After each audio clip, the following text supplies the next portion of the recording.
Welcome to Candlewick Library. I'm Cheryl, and these are the books I'm hoping to get to in August.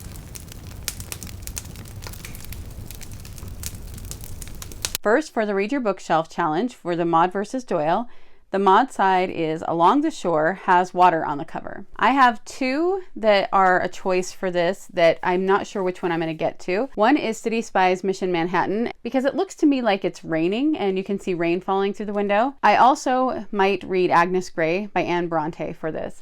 I need to reread this for my literature course, and I'm not quite to that yet. So if I finish the book that I wanted to get to before this one for my literature course in August, then I will read this one. But it's up in the air right now of which one of these it's going to be for that prompt. The Doyle side is The Adventure of Wisteria Lodge, a house on the cover. I meant to get to A Heart Deceived by Michelle Greep a long time ago, and I still haven't got to this book. I will also try to get to the Memoirs of Sherlock Holmes. This is the next book in the Sherlock Holmes series that I haven't read. I only have two left in order to have read all of the Sherlock Holmes books. So I'm going to try to get to this one next. If I don't get to it, it will be in September. For Paperbacks and Ponytails Read Around the World Challenge, the prompt for August is set in a place you would like to live. All of those, well, no, I don't want to live in Manhattan. Agnes Grey and Sherlock Holmes both could work for that because they would both be in England.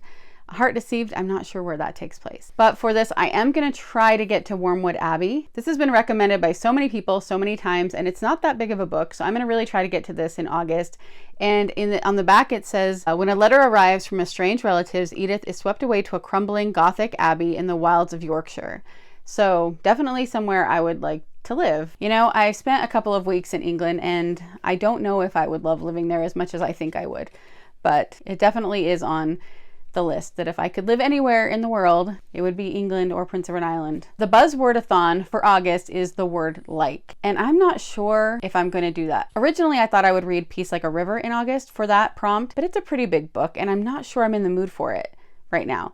So if I don't get in the mood for it in August, I'm not going to force myself to read it because I want to enjoy it. I may or may not read that one, but I don't think I'm going to. So I may or may not be able to tweak this somehow to fit something I read or something that I get between now and then. But as of right now, I probably won't be accomplishing the Buzzword-a-thon in August. And then I have my British literature course. I actually had skipped quite a few of the books on the list to read Mansfield Park in July. And so I'm going back and I'm going to try to keep in order for the rest of them. So the next thing I have to read is The Rivals by Richard Brinsley Sheridan. And this is pretty short. I believe it's a play. I'm hoping to be able to get through this really early on in the month and then get to Agnes Grey. One book club I've never taken part in before is on Instagram. There is an account called She Reads Christian Fiction, and she has a Christian book club. I've just recently started following her, and when I saw the book that she had picked for August, it sounded really interesting to me. So I picked that up, and that is The Women of Winton's. This is by Donna Mumma. I'm going to read the back. It says, get swept away to the glamour of a 1950s department store where four women's loyalties, vanity, friendship, and detective skills are put to the test. It just sounds really interesting and fun, and I like the time period for this kind of novel. So I am planning on reading this along with that book club in August, and that will kind of take the place of some of the other ones I'm not doing. And then the first book I'm going to be reading in August will be my daughter's newest book. She had written a trilogy.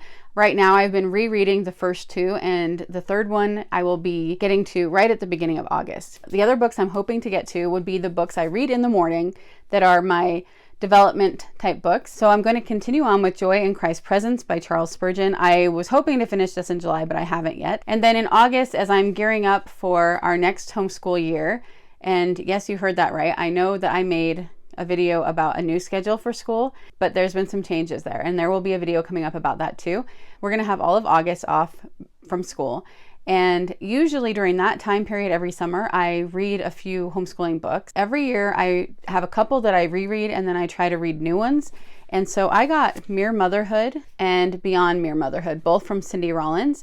I'm hoping to read these in August. And then for the next deep dive that I'm planning on doing in LDS adjacent history, I am going to start reading Vengeance is Mine. This is by Richard E. Turley Jr. and Barbara Jones Brown. And this is about the Mountain Meadows Massacre, which is a really sad thing in LDS history. It happened on September 11th, so I'm hoping to be able to read this and make a video review of it before September 11th. When I left the Mormon Church, I just had a list of a bunch of books I wanted to read. So that's why I'm kind of doing these repeatedly. I'm going through this list until I'm through all of the books that I wanted to read. And that's next on the list. So those are the books I'm planning on getting to in August. It, once again, is a pretty big list, but I think I might actually be able to get to all those. We'll see. Oh, I forgot. I was also going to mention that I'm going to be continuing with Tiffany at Beautiful Minutia's book bingo. I've only got 2 bingos so far, and I'm trying my hardest to get a bunch of them. But I know I won't be able to get all of them because one of them is a library book, and I don't have a library. But I'm also doing the Olympics readathon, and this has already started, but it goes through August 11th. And so I will be marking things off on here as I read. I've already got the silver points for the medals. And I'm also going to get the gold for that probably with a book I'm reading right now that has gold on the cover. And I am finishing up a book with my daughters that is set in Paris, so I'll be able to get points for that. And then a book in a trilogy for her book that I read. Other than that, I don't know if I'm going to watch any events or be able to read for a few hours at a time, which are other sections there. And I'm not sure if I'm going to get any of these extra things that have to do with different kinds of sports. But if you haven't seen this, this is from Lovely Day with Holly and Jane Reads, and it's a really cute readathon that's going until August 11th, like I said. And for that, just like with the bingo board, I'm just reading the books I'm planning on reading, and if they fit, then I'll mark it off. If they don't, then I won't. So that one isn't one of the readathons where I'm just trying to get everything. I would love to hear if you're taking part in any readathons in August, or what you're planning on reading in August, and if you've read any of these books.